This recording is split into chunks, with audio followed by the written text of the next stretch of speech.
Vamos a orar, ¿no? Por la enseñanza. Gran pasaje, corto pero intenso. Oremos, familia. Señor, te damos gracias por este día, esta noche más bien, que nos regalas estar aquí. Por tu bendita gracia, tu amor, que nos ha alcanzado, que ha tocado nuestro corazón, nuestra alma. Y te ruego, Señor, que podamos estar concentrados, cada quien, que ensanches nuestro corazón, nuestra mente, para poder recibir lo que tienes para nosotros. Sabemos que es un mensaje vivo, eterno, que puede literalmente transformar nuestras vidas, cambiar nuestro rumbo, inspirarnos a tomar decisiones importantes que puedan bendecir a otros y glorificarte a ti. Te pido que tú hagas todo esto con este mensaje y te suplico, Padre, especialmente que me permitas redactar estas ideas, transmitirlas para que podamos recibir el mensaje que tienes para nosotros hoy, Señor. Y te damos gracias por ser tan bueno. Te bendecimos en el nombre de Jesús. Amén. Amén. Bien, familia, estamos en Hechos 2, ¿verdad? Seguimos en Hechos 2. Vamos bien pianito porque hay un buen de cosas que ir contemplando aquí. Es un gran pasaje, un gran texto, digo. Y bueno, es la continuación, el libro de Hechos, la continuación del Evangelio de Lucas, ¿recuerdas? Después de la muerte, resurrección de Jesús y antes de la ascensión, Él les promete el Espíritu Santo, ¿no? Y envía el Espíritu Santo, ya vimos eso, ¿no? Y inicia lo que es la era de la iglesia, que de hecho continúa hasta el día de hoy. Ahorita seguimos en la era de la iglesia. Vimos cómo la iglesia es literalmente llena del Espíritu de Dios, ¿verdad? Empiezan a hablar en lenguas y todo eso. Vimos el pasaje más pente de la Biblia juntos, ¿recuerdas? Y vimos cómo todos llenos del Espíritu, ¿no?, generan esta reacción en las personas alrededor de la iglesia siendo llena reaccionaron, ¿no? Unos confundidos, unos maravillados y no sé qué, y llega Pedro y les predica un mensaje, ¿recuerdas? ¡Pum! Y les explica todo esto, ¿no? El primer mensaje inspirado por el Espíritu dado por Pedro, ¿recuerdas? Y les empieza a decir un chorro de cosas. Era un mensaje súper bíblico, basado en Joel 2, si recuerdas, súper profético, que habla del fin del mundo y todo eso, al mismo tiempo que profético, súper evangelístico. Y vimos la relación entre esas dos cosas, es bastante importante, ¿verdad?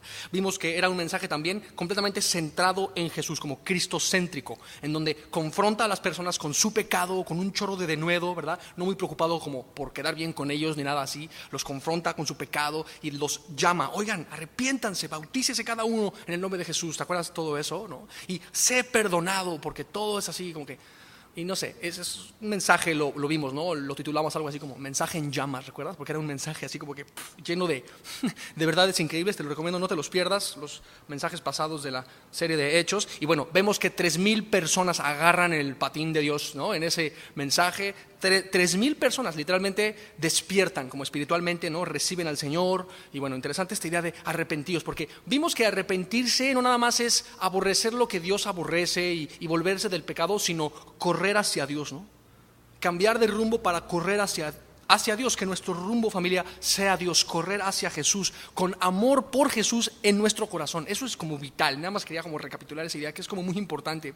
Vivir una vida arrepentida es vivir una vida que ama a Jesús, que desea a Jesús, o sea, verlo volver en las nubes, tener comunión con Él. ¿Se entiende esta idea? Anhelar a Jesús con nuestro corazón. O sea, está hablando de eso. Déjame leerte un pasaje que habla de eso, que lo describe como súper bien. Está en el Salmo 73, 24. Nada más como para retomar esta idea. Está increíble. Dice, me has guiado según tu consejo, le dice el salmista a Dios, y después me recibirás en gloria. Esta es la esperanza de todos nosotros, ¿verdad?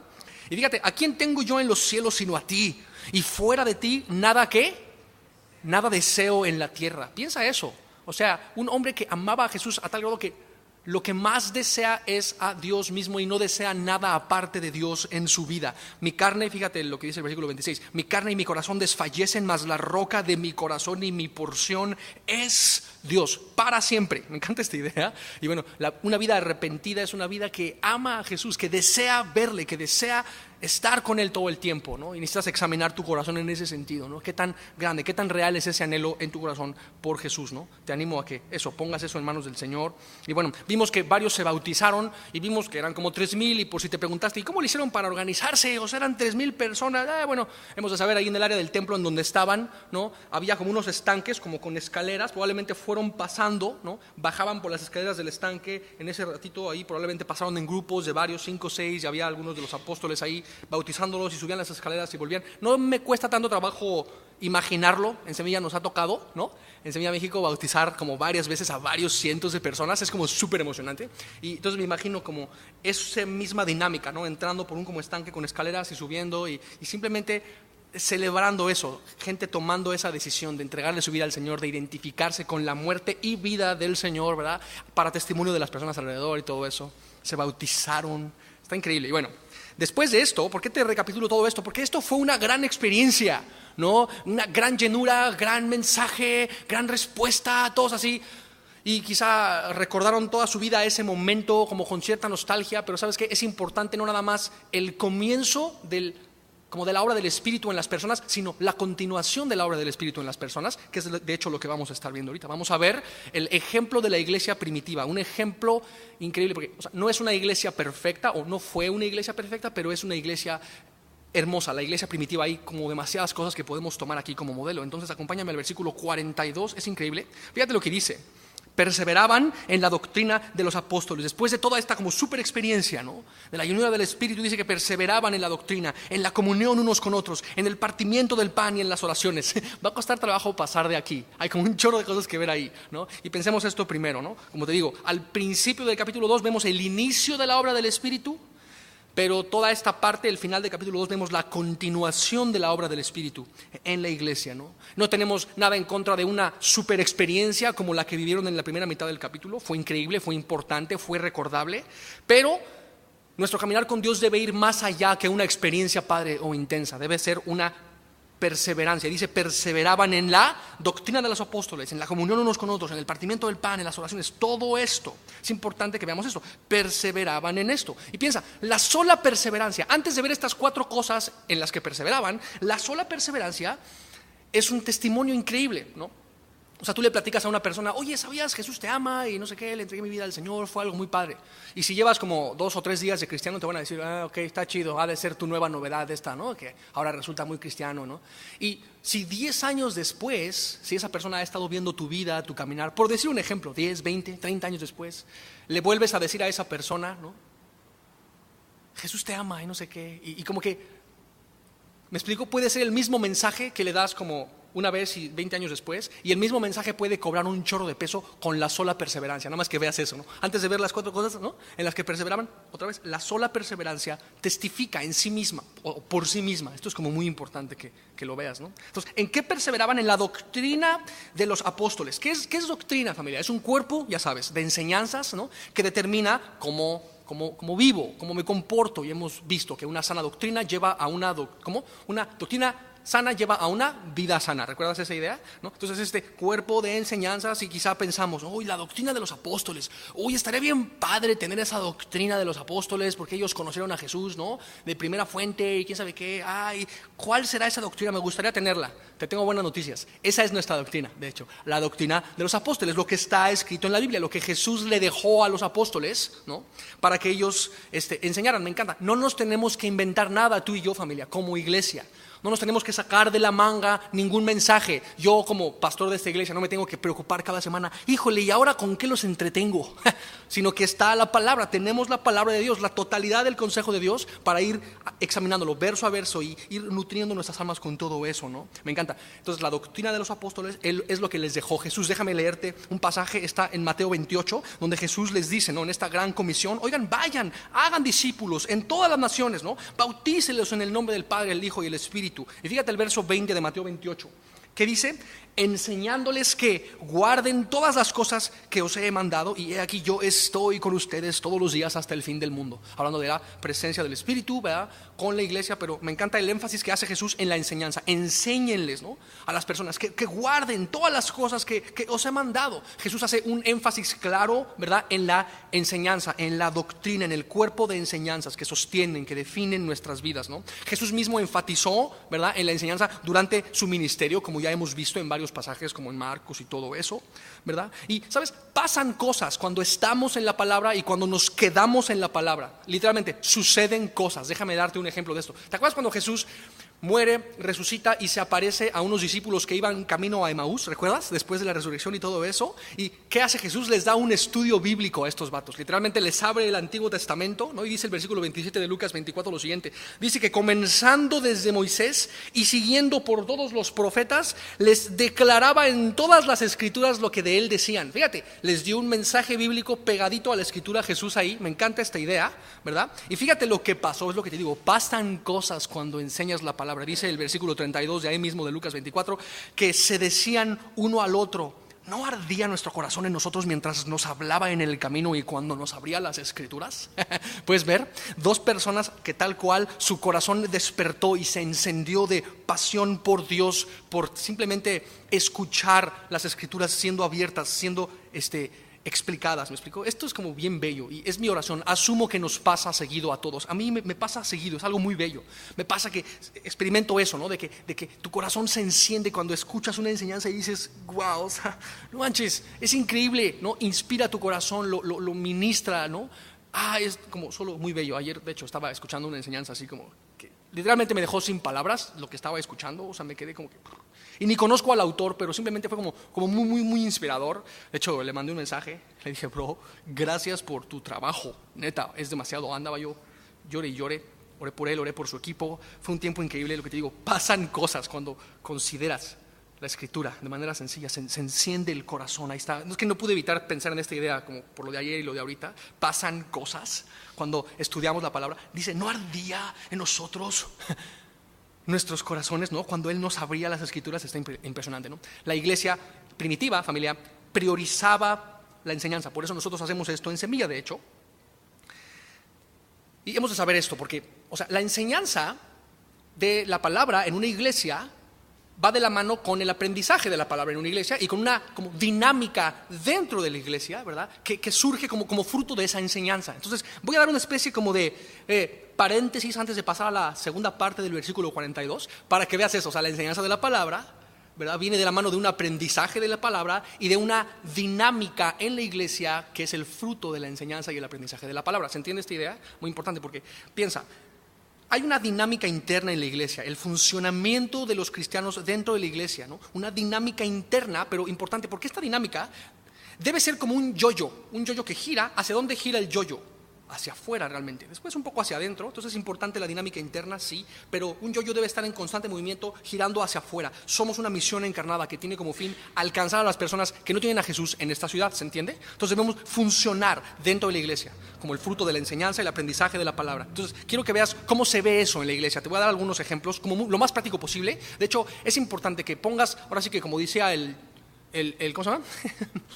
El Chapulín Colorado, para tus antenitas de vinil, porque es importante que te identifiques con alguna de las dinámicas que vamos a estar viendo. Dice Romanos 12:4 lo siguiente, fíjate: de la manera que en un cuerpo tenemos muchos miembros, pero no todos los miembros tienen la misma función. Somos un cuerpo. Así nosotros, así como el cuerpo tiene como muchos miembros, dedos, manos, no sé qué, pero son parte de un solo cuerpo, así nosotros, versículo 5, siendo muchos, somos un cuerpo en Cristo y todos miembros los unos de los otros. No está hablando aquí de que somos miembros, entre comillas, de una especie de organización en donde llegaste a Semilla Monterrey y llenaste tu solicitud, tu membresía para formar parte de esta iglesia. No, porque la iglesia no es una organización, es un organismo vivo. ¿Se entiende? Entonces somos miembros de una iglesia, en este caso, bueno, Semilla, ¿no? Entonces todos somos miembros los unos de los otros, de manera que teniendo, ojo, diferentes dones, según la gracia que nos es dada. Y va a empezar a hablar de estos dones, lo que te digo, porque a mí me encantó el énfasis que hacen en la enseñanza. Yo personalmente amo ese como ese énfasis de una iglesia que sea la enseñanza. Sí, pero cuando enseñamos la palabra hay un aprendizaje y una dinámica. Entonces quiero hacer una pausa en esto, ¿no? Vamos a estar viendo los diferentes dones dentro de la iglesia, cómo funcionan, ¿no? El de profecía, servicio, enseñanza. Ahorita los vas a ir viendo, ¿no? Y vamos como a ver algunas cosas. Fíjate, dice, entonces, diferentes dones. Si el de profecía, úsese conforme a la medida de la fe, ¿verdad? Si el de servicio, en servir, o el que enseña en la enseñanza, o el que exhorta en la exhortación, o el que reparte con liberalidad. Entonces, fíjate, volviendo rápidamente al versículo 6, donde habla de la profecía. La profecía tiene que ver con declarar la verdad. Chis, ¿ya nos saltamos ahí? Espérame. ¿Dónde estamos? Exacto. Primero, el de la profecía. Dice, ¿dónde profecía? ¿Qué es profecía, familia? Declarar la verdad. ¿Qué es el don de servicio? Modelar la verdad. ¿Qué es el don de enseñanza? Explicar la verdad. ¿Qué es el don de exhortación? Demandar la verdad. Me gusta eso porque eso viene de la mano con algo que no es. Déjame te lo digo rápido. El don de profecía, ¿no? Declara la verdad, pero pues sin pelos en la lengua, ¿no? El don de servicio modela la verdad, pero pues sin quejas en el corazón, ¿verdad? El don de enseñanza explica la verdad, pero sin huecos en la doctrina, ¿verdad? El que exhorta demanda la verdad, pero sin hipocresía en el alma. Nada más que veas estos diferentes dones y la idea es que nos vayamos identificando. Ahorita te vas a identificar todavía más, ¿no? Después habla el versículo 8 de Romanos 12, ya estamos ahí, ¿no? El que reparte con liberalidad. Este don, el don de repartir, es como bastante práctico, ¿no? Habla de la capacidad de generar recursos, ¿verdad? Y dar recursos. Lo relacionaría también con la capacidad de cuidar recursos y administrar recursos, como sabiamente, ¿no? Generar recursos y dar recursos generosamente y cuidar recursos y administrar recursos sabiamente. De esto habla el don de como repartir, por decir. El que preside con solicitud. No está hablando de llenar tu papelito con solicitud, ¿verdad? No, sino de una prontitud. El que preside lo hace con esa prontitud, con esa disposición de ¿qué? De liderar, de mantener o de delegar, ¿no? El que hace misericordia, versículo 8, ¿con qué, familia?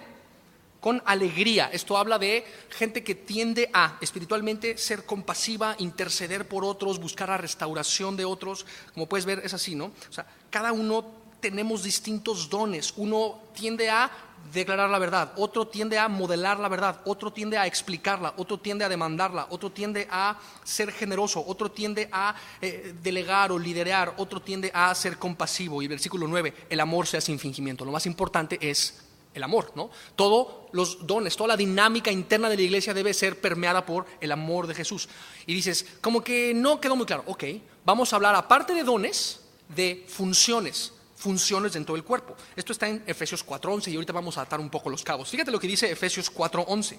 Habla básicamente de los diferentes, como funciones que Dios designa a cada persona dentro de la iglesia y habla literalmente de eso, ¿no?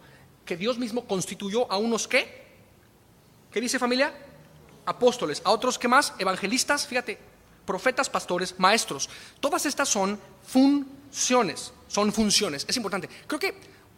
Creo lo siguiente, o sea, creo que Dios nos da como un poquito de todo a todos o algo así, más que ser como que yo soy rojo, yo soy verde, como si fuéramos así los Power Rangers. No es tanto eso, sino que todos tenemos un poquito de todo y a la medida que vamos caminando con el Señor como que se van acentuando algunas de estas funciones, se van como definiendo algunas de estas funciones. Entonces, para tus antenitas de vinil, ¿con cuál te identificas más? Y si todavía no te identificas con alguno de estos cuatro, todavía falta el tercer ejemplo, que ahí sí ya tiene que caer el 20, ¿verdad?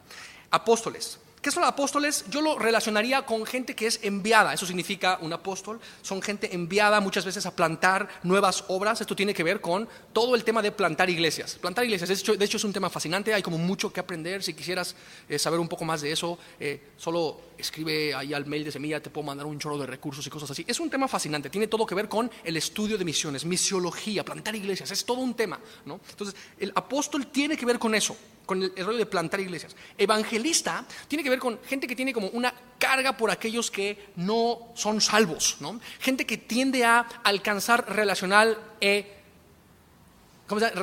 y conversacionalmente a sus amigos como no cristianos. Es de hecho mucha gente, ¿cómo te diré? La gente que tiene ese don de evangelismo es muchos los que traen gente nueva a la iglesia, por ejemplo, ¿no? Que les gusta invitar a sus cuates y todo eso, porque es como un don, ¿no? El que es enviado, número uno, el que es como evangelista, el que es profeta. Me encantó esta definición de profeta, la encontré en Blue Letter Bible. Tiene que ver con interpretar oráculos, fíjate eso, ¿no? Y otras cosas ocultas concernientes a eventos futuros que se relacionan con la causa del reino de Dios y la salvación humana. Me encantó. Y aparte, habla de hablar de parte de Dios, porque la palabra profética y todo eso, pero específicamente tiene que ver con esto que te digo, ¿no?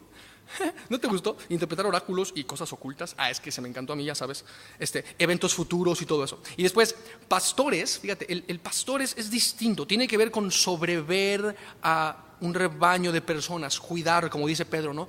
Cuida a la grey de Dios, ¿no? Tiene que ver con guiar personas, ¿no? Y maestros tienen que ver con, explicar el significado de la verdad. Como puedes ver, hay como distintos énfasis en las distintas funciones, ¿no? Entonces dices, ya mis cebolas como que son muchos. Ok, déjame te lo resumo como en 3 grupos en los que Sí, son como tres, entre comillas, categorías en las que podemos como que tres cajitas, y todo esto que vimos, todos los dones y todas las funciones, creo yo, caben como en tres cajitas. Permíteme sugerirte como esta manera de entender las cosas, ¿no? Son como tres cajitas. Esto ya se los he platicado a varios, así como que en pláticas, pero como creo que nunca lo hemos grabado, entonces va a ser una buena como manera de, otra vez, para tus antenitas de vinil más que nunca, ¿ok? Con esto.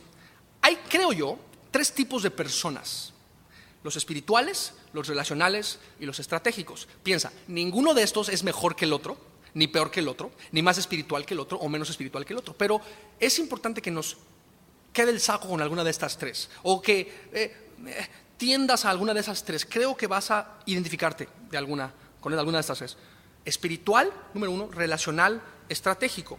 Fíjate, el espiritual tiene que ver con los dones de profecía y enseñanza y con la función como de profeta y maestro. El espiritual haya sentido en su relación con Dios cuando tiene como mucho tiempo a solas con Dios, en el estudio de la palabra, en la devoción, mucho la contemplación, es mucho de analizar, mucha la parte como mental, ¿no? Eso es como el espiritual, por decirlo así, que a menudo descuida la parte relacional, por ejemplo. Tiende a ser un poco como antisocial, de biblioteca, y en la parte estratégica, por lo general al espiritual le cuesta como mucho trabajo, es como un caos logístico. Yo inevitablemente me identifico con ese, quizá te has dado cuenta, no lo sé, pero tiene que ver con eso, el espiritual. El relacional, fíjate, los dones tienen que ver, o sea, del relacional tiene que ver con exhortación, con misericordia. En cuanto a la función del relacional, es mucho como el evangelista o el pastor. ¿Puedes ver? ¿No? De pronto, su relación con Dios hace sentido cuando está pasando tiempo con otros, cuando está rindiendo cuentas con otros, cuando está intercediendo por otros. El relacional se halla trabajando en equipo, ¿verdad? El relacional tiende a descuidar mucho la parte de pronto espiritual, ¿no?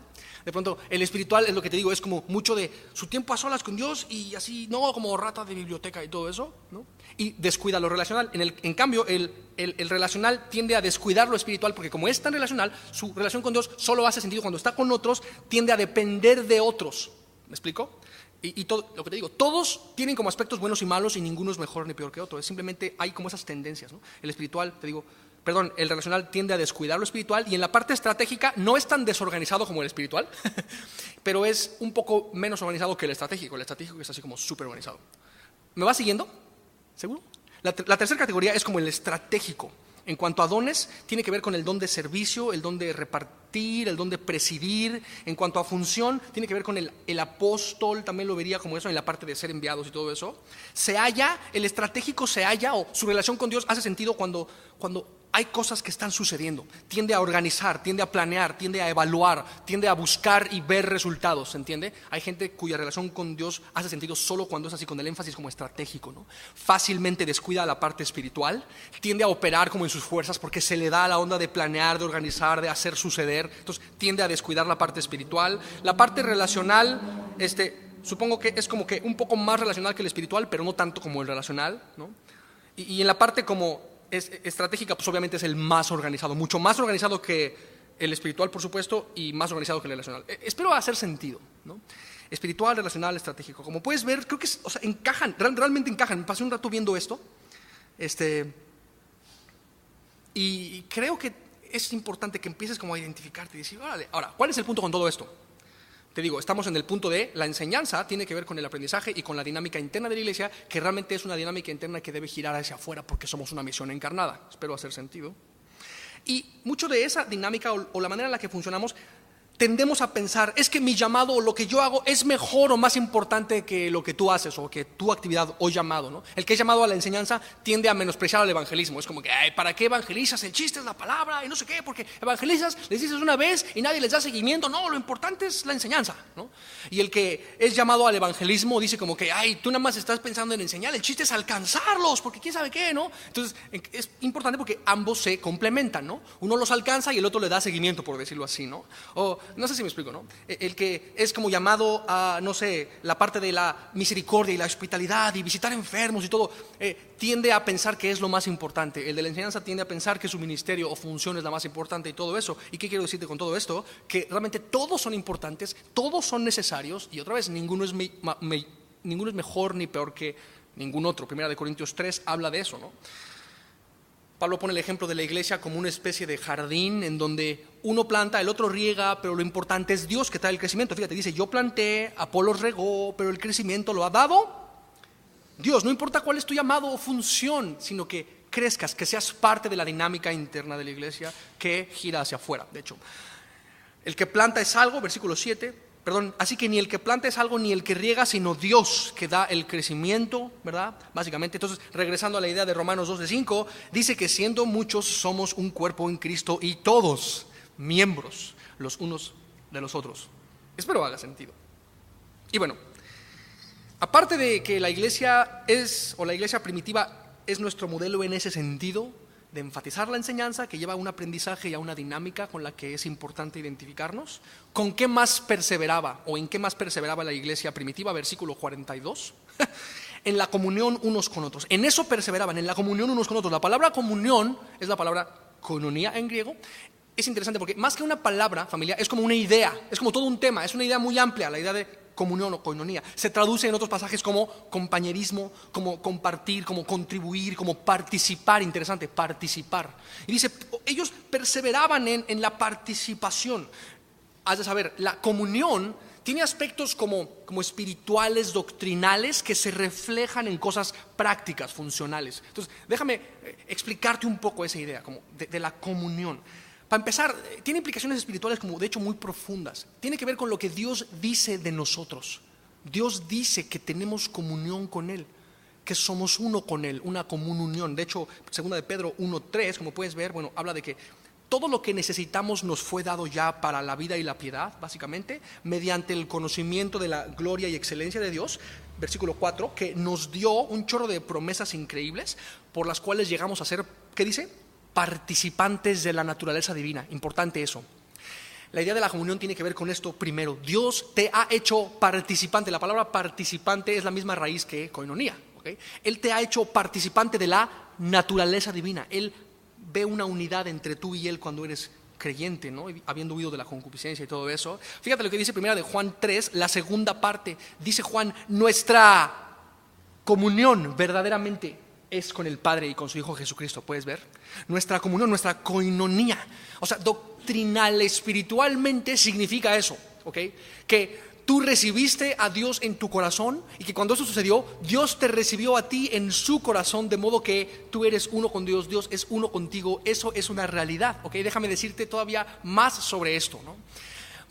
Como somos uno con Dios cuando somos cristianos, debemos buscar esa unidad espiritual. Es tal cual lo que dice Efesios 4, cuando dice que debemos guardar la unidad del espíritu, en el vínculo de la paz. ¿Sabías que Jesús oró un chorro de veces por eso de la unidad? Oye, yo quiero que ustedes sean uno. En Juan 17, te los van a poner muy rápido esos versículos ahí. El versículo 11 habla de ser uno. El versículo 20 también habla de ser uno dos veces. El versículo 21, 22, 23. Todo Juan 17 habla varias veces de esto, de ser perfectos en unidad, ¿no? Y volviendo a Efesios 4, versículo 4, como puedes ver ahí también, dice que somos un cuerpo, ¿verdad? Que es o habita en un espíritu, como fuisteis llamados a una misma esperanza de vuestra vocación, ¿no? Esto de vuestra vocación no habla de ser doctor o florista o arquitecto, ¿verdad? Sino una vocación espiritual que tiene que ver con la vocación de conocer a Dios, darle a conocer, amar a Dios, amar a los demás. Esa es nuestra vocación verdadera, ¿no? Pero fíjate, un cuerpo, un espíritu, una misma esperanza, una vocación. Versículo 5, un Señor, una fe, un bautismo, un Dios y Padre de todos, el cual es sobre todos y por todos y en todos. Estamos hablando de las implicaciones como espirituales de la comunión, ¿cierto? Lo que Dios dice que ya es verdad de nosotros. Somos uno con Él, familia. Eso es importante. Esa era la primera parte sobre esta idea. Y la segunda es, esto tiene implicaciones prácticas. O sea, ¿cómo se refleja el hecho de que soy uno con Dios y los demás? ¿Cómo se refleja eso? Pues buscando, por ejemplo, congregarme. ¿Te acuerdas lo que dice Hebreos 10:24? Oigan, no dejen de congregarse. Considerémonos unos a otros para estimularnos al amor, a las buenas obras. Oigan, no dejando de congregarnos, como algunos acostumbran, ¿verdad? Sino exhortándonos unos a otros, y tanto más cuanto veis que aquel día se acerca. ¿Cuál día? Pues el día de su regreso, que está literalmente a la vuelta de la esquina, más de lo que te imaginas. E interesante que dice, como algunos tienen por costumbre, parece como indirecta, ¿no? No te dejes de congregar como algunos tienen por costumbre, pensó Pablo, yo creo, así como que tirando la pedrada, como mi cuate en Twitter. que puso, ¿no? Ya no voy a poner indirectas en Twitter, no vaya a ser que alguien se ofenda, alguien por ahí, todo eso. Interesante, ¿no? Esta idea de congregarnos, es súper importante congregarnos. Me encanta lo que decía el pastor de mi pastor hace como 10 años que se me clavó en el corazón esa idea, ¿no? Cuando él hablaba de los dones, de formar parte, ¿no?, de la dinámica interna de la iglesia que gira hacia afuera para alcanzar a otros y todo eso, él hablaba, involúcrate. Esa palabra así como que fue como una palabra profética hacia mi corazón. Hey, involúcrate. Eres parte de una iglesia, involúcrate. Me encanta esa idea, ¿no? Tiene que ver con una manera práctica de reflejar esa comunión entre tú y Dios y entre tú y los demás, ¿no? Involucrarte, no sé, en un discipulado, siendo servidor, ¿no? Estar en Club Semilla, ¿no? Involucrarte, salir al quite en las necesidades que van surgiendo dentro de la iglesia, ¿no? En domingo, en miércoles y todo eso. Es muy importante involucrarnos, poner en práctica la fe, porque nuestra relación con Dios de esa manera empieza a hacer sentido, ¿no? Y en general, o sea, como creyentes, hay un chorro de cosas en las que necesitamos involucrarnos con Dios para ver realizada su obra en el mundo. O sea, ¿como cuántos somos en promedio en Semilla? ¿Pasaditos los 100? ¿No? Y piensa, ¿cuántas personas hay en esta ciudad? Son como 4 millones. Y todos necesitan a Jesús y todos necesitan estudiar la Biblia. ¿Okay? Esa sería como la misión en general, ¿no? Y estamos haciendo un esfuerzo conjunto entre los 100 que somos para alcanzar a esta ciudad. ¿Okay? Y todos necesitamos formar parte de esa misión. Somos una misión. Déjame decirte, 1 Juan 1:3 habla de esto. O sea, yo he visto y oído, ¿no?, algo, y eso te lo anuncio, dice Juan, para que ustedes también tengan comunión con nosotros. ¿Está hablando en singular él? No, está hablando en plural. La iglesia somos todos, tenemos un mensaje para aquellos que necesitan a Dios, ¿no? Y nuestra comunión, nuestra koinonía verdaderamente es con el Padre, con su Hijo Jesús. Puedes ver, como iglesia necesitamos tener esa perspectiva, familia, que tenemos un mensaje y llevarlo a otros, involucrarnos, ¿verdad?, en la dinámica interna de la iglesia y afuera también. Entonces déjame aterrizarlo como demasiado. ¿Qué estás haciendo tú al respecto? Tú, ¿no?, para ver la obra de Dios extendida en esa ciudad. ¿Qué vas a hacer tú al respecto en caso de que no estés haciendo algo? ¿No? ¿Cómo vas a utilizar tus dones espirituales, ya sea dentro o fuera de esta iglesia, para ver la obra de Dios hecha? ¿No? Específicamente, ¿cómo vas tú, ¿no?, a hacer las cosas? ¿Qué te está mostrando Dios a ti específicamente, ¿no? ¿A quién tú le vas a hablar de parte de Jesús o de parte de Dios, ¿no?, en las próximas horas o en la próxima semana? Necesitamos todo el tiempo examinarnos esto, preguntarnos constantemente esto. 2 Corintios 13:5, Pablo dijo, ¿no?, oigan, examínense ustedes, ¿no?, cada quien, si estás en la fe. Pruébate a ti mismo. ¿Qué? ¿No conoces tú mismo que Jesucristo está en ti a menos que estés reprobado? Tóntelas, está bien duro. Y eso significa exactamente lo que está diciendo ahí. Entonces, mi invitación es, oiga, vamos a examinarnos, o sea, ¿qué estamos realmente haciendo tú y yo de manera práctica para reflejar la realidad de que somos uno con Dios y entre nosotros? ¿Me explico? Somos una congre, con el mismo propósito, todos necesitamos eso, como encarnar eso, ¿no? Ok, una última idea sobre esto de koinonía. Hemos de saber que la palabra koinonía o comunión, volviendo a Hechos 2:42, está constituida de 2 raíces griegas, ¿no? La primera raíz es koiné. ¿Sabes lo que significa esa primera raíz, koiné? Significa común, interesante. El Nuevo Testamento fue escrito en griego koiné. ¿Recuerdas lo que significa griego koiné? Es como un lenguaje, o sea, un griego común que todos pueden entender. Entonces, es parte de esa raíz koiné. Entonces me encanta lo que dice Dave Rolfe sobre esto. Dice que la iglesia primitiva no nada más perseveraban en esto que estamos hablando, ¿verdad?, de la enseñanza de la palabra, el aprendizaje de la palabra, la dinámica de la palabra en la iglesia, la unidad con Dios y entre nosotros de manera espiritual y práctica. O sea, no nada más todo eso, sino que perseveraban en ser personas comunes. Piensa eso. Perseveraban en ser personas comunes. Eran como intencionalmente no cristianoides. Creo que es un poco eso. Ellos perseveraban en ser solo personas comunes y corrientes, ¿no?, que aman a Dios, que aman a los demás, que son intencionalmente no cristianoides. Me gusta esa idea. Y bueno, ¿en qué más perseveraban? Dice ahí, ¿en el qué? ¿Qué dice? El partimiento del pan. Como puedes ver, no dice, y partían pan, ¿no?, que llegaba la camioneta del panadero con el pan y lo partían. O sea, no. Es el partimiento, no cualquier partimiento de cualquier pan, sino el partimiento del pan. Está hablando del partimiento del pan de la Santa Cena, ¿ok? Ellos todo el tiempo estaban recordando, celebrando, anunciando el regreso del Señor, ¿no? ¿Te acuerdas que celebramos la Santa Cena y tiene que ver con eso? Recordar, anunciar, celebrar el amor del Señor, ¿no? Con este pan, el partimiento del pan. Y no es que no comían juntos y partían pan literal para comer, sí hacían eso también, de hecho más adelante lo dice. Pero aquí está hablando literal de la Santa Cena, ¿no? Donde tal cual eso, anunciaban la muerte del Señor, como dice 1 Corintios 11:26, ¿no? Cuando Pablo cita a Jesús y les dice, ¿no? Cada vez que coman este pan, la muerte del Señor anuncian. Eso implica recordar la muerte del Señor, implica celebrar la muerte del Señor e implica anunciar su regreso, porque dice, la muerte del Señor anuncias ¿hasta cuándo? Hasta que Él venga. ¿Me explico? Él va a venir en cualquier momento y se supone que vivamos todo el tiempo anunciando su regreso y que estemos literalmente encendidos en llamas por dentro anhelando ese regreso. ¿Me explico? Y bueno, fíjate, ellos realmente, tenían muy poco tiempo que habían visto la muerte y resurrección del Señor y tenían que recordarlo y querían recordarlo. Cuanto más nosotros, que estamos como miles de años más adelante, cuanto más tenemos que estar recordando todo el tiempo, celebrando, anunciando la muerte del Señor. Necesitamos eso porque somos olvidadizos y todo eso.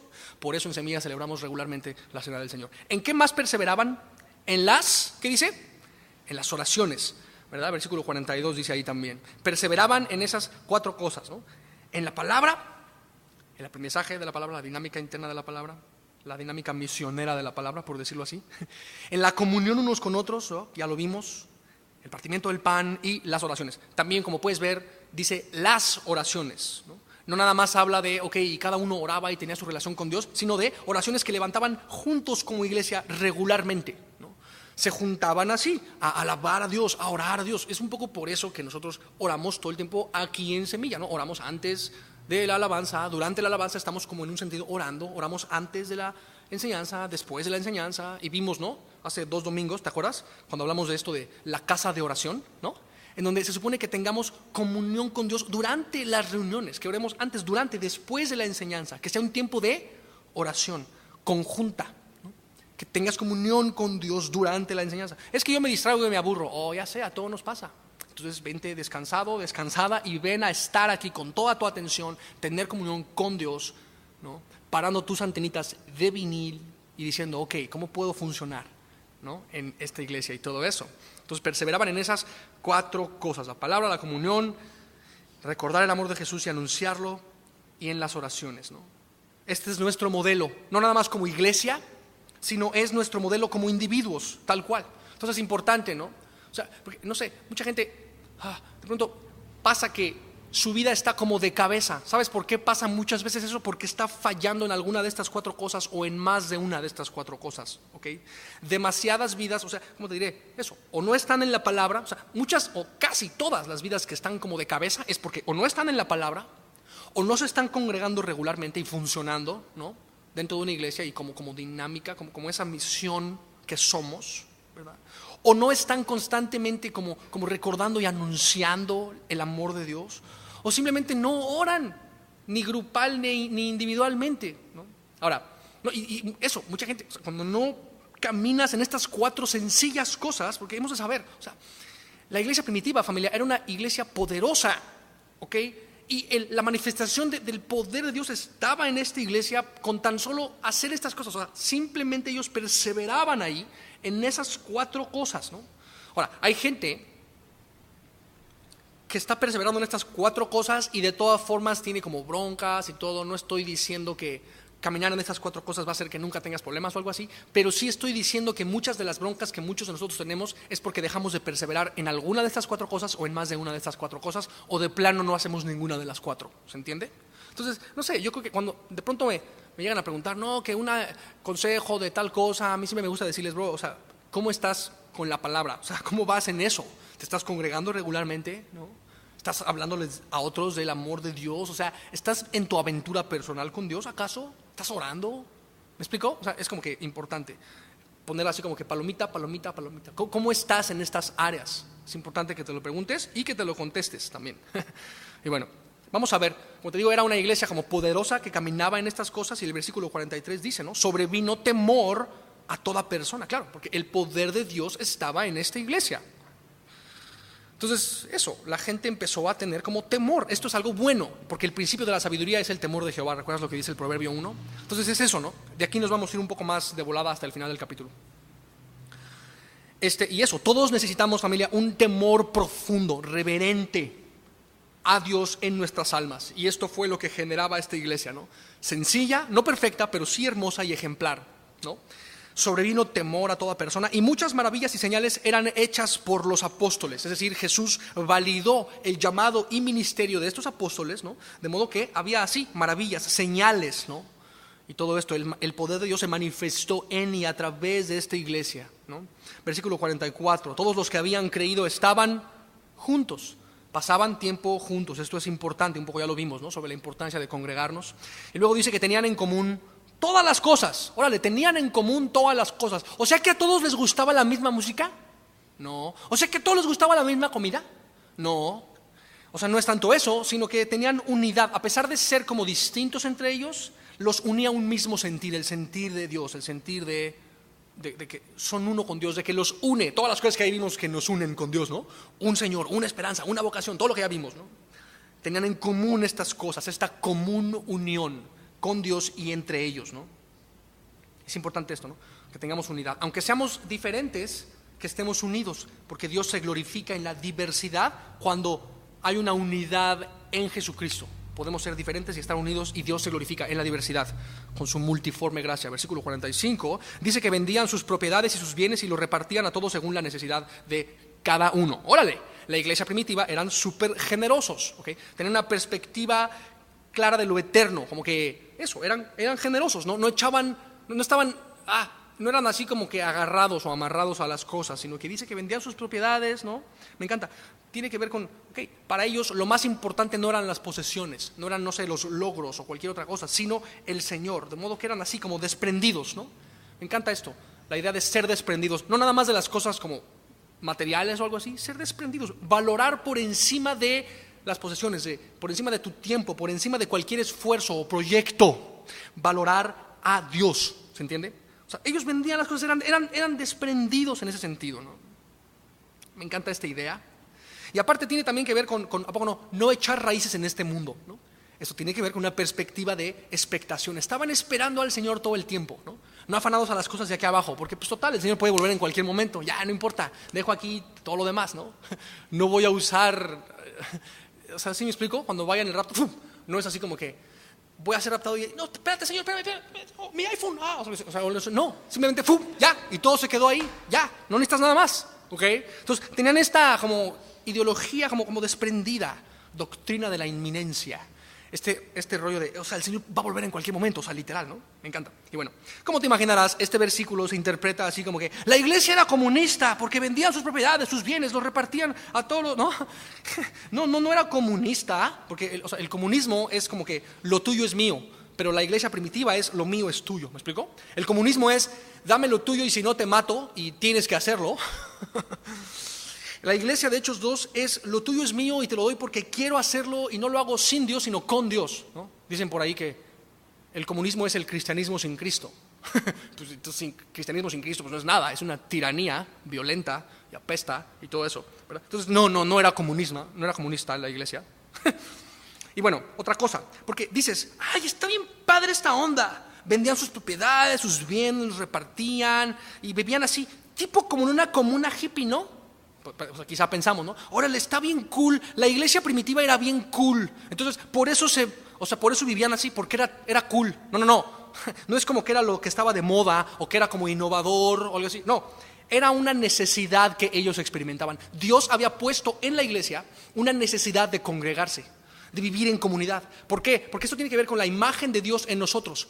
¿Qué no Dios es una relación en sí mismo? Claro, Él existe en 3 personas, ¿cierto? La persona del Padre, el Hijo y el Espíritu viviendo en perfecta comunión consigo mismo. Es una familia.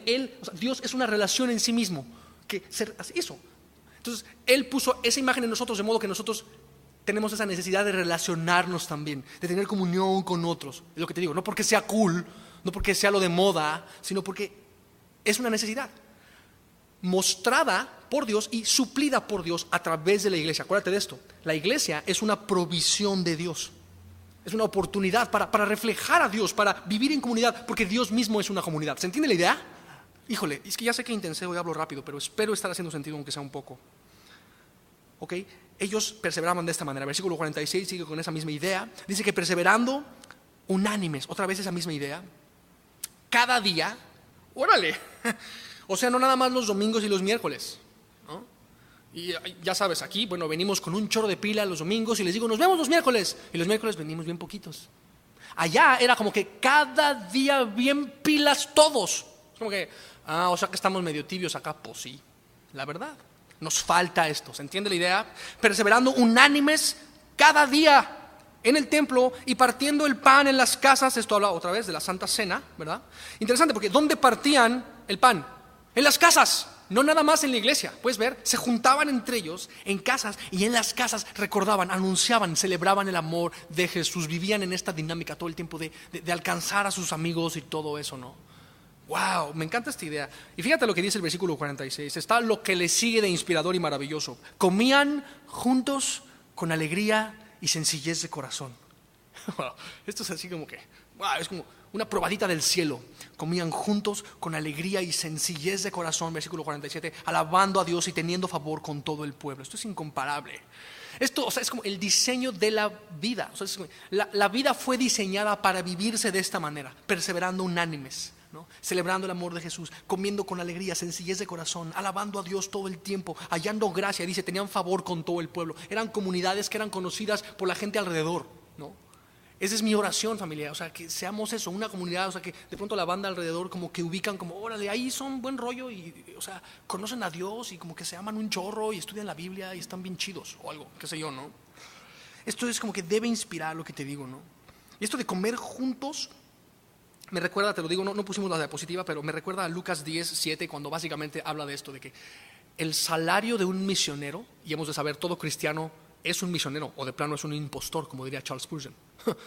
Y el salario de todo misionero es el tiempo de comunión. O sea, la vida es eso. ¿Por qué? Porque en la expansión del reino de Dios las relaciones son todo. Acuérdate de eso, somos una misión, una dinámica interna que gira hacia afuera con el fin de alcanzar a otros. Y en la expansión del reino de Dios las relaciones son todo. Y nuestro salario como misioneros, porque eso es lo que somos todos, es el tiempo juntos. ¿Puedes ver eso? Qué importante. Esas conexiones con otros creyentes, de hecho, sí te las vas a llevar al cielo, ¿sabías? ¿Qué tanto estás valorando tú eso? ¿Cómo estás funcionando? Importante, ¿no? Y bueno, este es el formato entonces de la iglesia primitiva. Comunidades pequeñas, enfocadas en Dios, compartiendo la vida, literal, compartiendo la vida, la comida, la oración, la enseñanza. Y creo que esta dinámica o esto, o sea, el rapto, como ya te he dicho, va a volver, o sea, puede ser en cualquier momento. Y después del rapto creo que se va a volver a este modelo, ¿no? La neta te lo digo, yo creo que cuando venga el rapto y todo eso, las iglesias así como las mega iglesias con superproducción y todo eso, yo creo que ya no van a existir.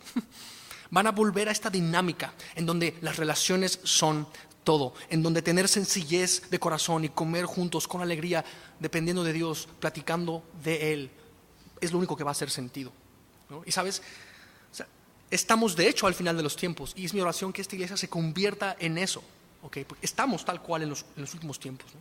Y no sé, si pudiera compartirte de alguna manera lo que de alguna manera creo Dios como pastor de esta iglesia, a mí, ¿no? puso en mi corazón como una especie de impresión mental, como parte de lo que busco que suceda aquí en Semilla, tiene que ver con eso. O sea, esa es como por decirlo así, entre comillas, misión que creo que somos como Semilla Monterrey. Que seamos esa comunidad, ¿no? En donde estemos literalmente, como dice la biografía del Twitter de Semilla Monterrey, ¿la has visto? Donde estemos constantemente descubriendo el amor de Jesús, creciendo en el amor de Jesús y extendiendo el amor de Jesús juntos. Y si quieres saber, o sea, cuál es creo yo, como visión, misión, identidad de esta iglesia, y si consideras a esta iglesia como tu casa espiritual, eso somos. Si no te identificas con eso, probablemente no vas a estar muy cómodo en esta iglesia. Pero de eso se trata, ¿okay? De descubrir el amor de Jesús, de crecer en su amor, de extender su amor juntos como una comunidad de creyentes, ¿okay? Creo que es posible disfrutar a Jesús mientras le conocemos y le servimos juntos. De hecho, me consta que es posible vivir así. Me encanta esta idea, ¿no? O sea, con alegría, sencillez de corazón. Es como que vivir la vida como fue diseñada. Y sabes, a mí me consta que se puede vivir la vida así, enfocado en conocer a Jesús, darle a conocer. Me consta hace 10 años que se puede vivir la vida así. A mi esposa y a mí nos consta hace casi 7 años que se puede vivir ciertamente la vida así, desprendidos de muchas cosas, simplemente enfocados en servir a Dios, conocerle y darle a conocer. Es posible y me consta. ¿Okay? Termina diciendo el versículo 48 que el Señor, ¿quién? El Señor añadía cada día a la iglesia los que habían de ser salvos. El Señor los añadía, no los añadían, o sea, la gente no se añadía por sus programas, ni por sus métodos mercadotécnicos, ni por sus iniciativas, ni por sus proyectos. No es lo que hacía que la gente se añadiera, sino ¿quién? ¿Quién, familia? No te escucho. No te escucho. El Señor añadía cada día a la iglesia los que habían de ser salvos, ¿no? ¿Por qué? Porque pasa que si en una iglesia buscas añadir a personas a través de, qué sé yo, ¿no? Métodos o programas, todo eso, pasa mucho que usamos cosas como gancho, por decir, para acercar a la gente a Dios. ¿Sabes qué? Lo puse aquí. Lo que sea que uses para, según tú, atraer a la gente a Dios, que no sea Dios mismo, realmente solo acerca a la gente a aquello que estás usando, según tú, para alcanzarlos a Dios, y no los estás acercando a Dios realmente. ¿Por qué? Porque el único recurso legítimo para atraer a la gente a Dios es Dios mismo. Es una gran enseñanza, ¿verdad? ¿Por qué? Porque dijo Jesús en Juan 6:44 que nadie puede ir al Padre si eso, ¿no? Nadie puede venir a mí si el Padre no le atrae. Realmente, déjame decirte eso otra vez, el único recurso legítimo para acercar a las personas a Dios es Dios mismo. Y si Dios no atrae a las personas a sí mismo, créeme, nada lo hará. O sea, si la pesada y dorada y relevante y refulgente gloria del Creador del universo no es suficiente para acercar a la gente a Él, nada va a ser suficiente. Qué importante, ¿no? Y es a Él a quien anunciamos y quien mora en nosotros, con quien tenemos comunión y entre nosotros, girando hacia afuera, como iglesia. Eso somos, un organismo vivo. Déjame terminar con esta idea, cita de E.M. Bounds que dice, ¿no? El hombre busca mejores métodos, te lo he dicho 1000 veces, probablemente te suene. El hombre busca mejores métodos, pero Dios busca mejores hombres porque el método de Dios es el hombre.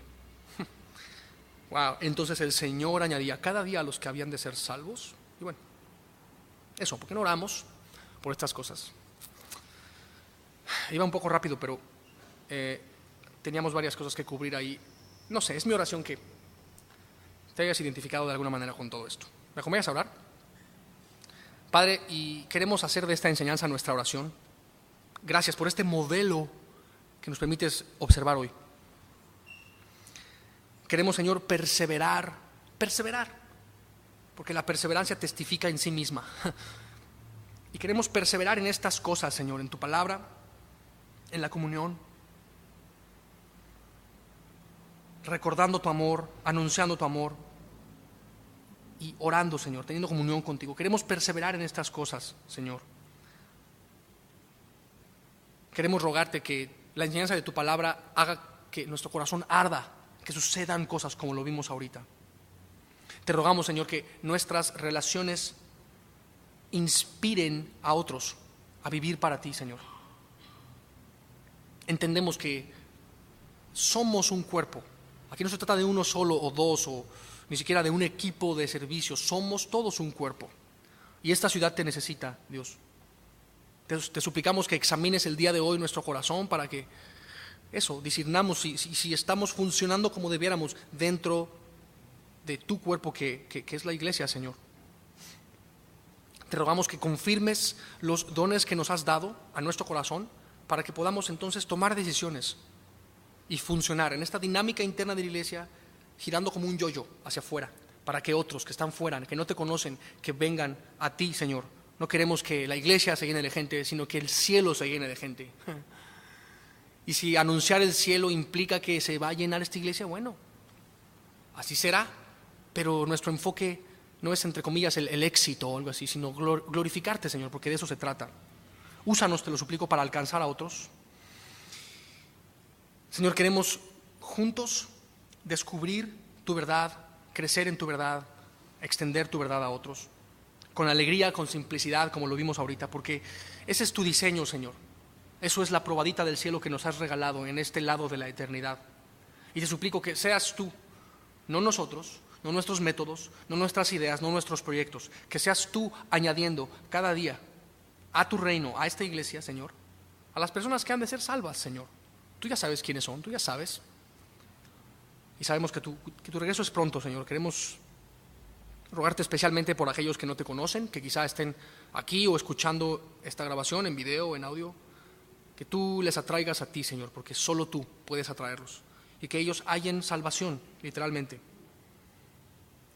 Que les añadas tú, Señor, a tu plan, que les regales la aventura de estar contigo, de caminar contigo. Y te damos gracias por todo esto, Señor. Te bendecimos y te glorificamos, porque tú eres bueno, en el nombre de Jesús. Amén.